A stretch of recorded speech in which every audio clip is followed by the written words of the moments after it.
dia rehat. Jadi tak terlalu panas kan. Bila kita on sentiasa, skrin sama macam handphone, bila on sentiasa dia akan jadi panas.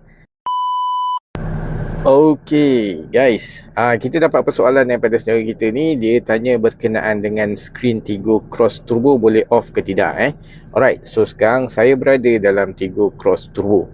Jadi skrin nak off senang saja. Skrin off dekat sini je, power off. Okey, kita off, so skrin akan bertukar jadi wallpaper. Dan wallpaper ni sama juga, dia boleh tukar-tukar. Tapi kita ada satu function lagi yang mana kalau kita boleh tengok kat sini, bila kita slide ke tepi, alright, kita boleh tengok kat sini ada clean screen dan screen protection. Ini apa guys? Okey, clean screen, bila kita tekan clean screen, dia akan keluar clean the screen. Ini untuk apa? Ini untuk kalau skrin kita ni berabuk, kotor atau macam-macam, ada cop jari macam-macam kan.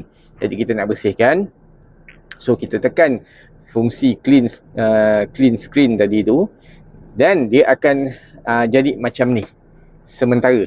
Jadi kita pun ambil lah kain, kita lap, kita bersihkan, tisu ke apa ke, and after kita dah cleaning, kita press and hold to cancel. So kita tekan dalam 3 saat, 2, 1, so dia kembali asal pada skrin yang asal. Dan lagi satu, kita boleh tengok dekat sini, screen protection. Ni screen protection apa pula? Nak kena pasang screen protection ke? Ini screen protection, kalau kita tekan dia akan jadi gelap tam. Nampak tu? Gelap gelita guys. Yang ada cuma screen pada panel meter je lah kan. Panel meter ni tak boleh lah nak hilangkan, nanti kan masalah korang tak dapat nak tengok minyak, tak dapat tengok apa.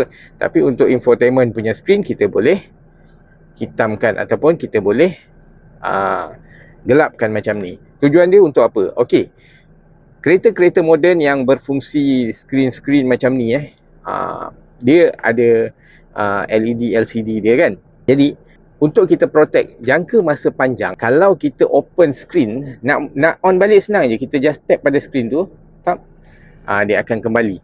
Okey, fungsi-fungsi screen moden macam ni, kalau let's say kita stay pada jangka masa yang sangat lama, dia akan tinggalkan burning effect.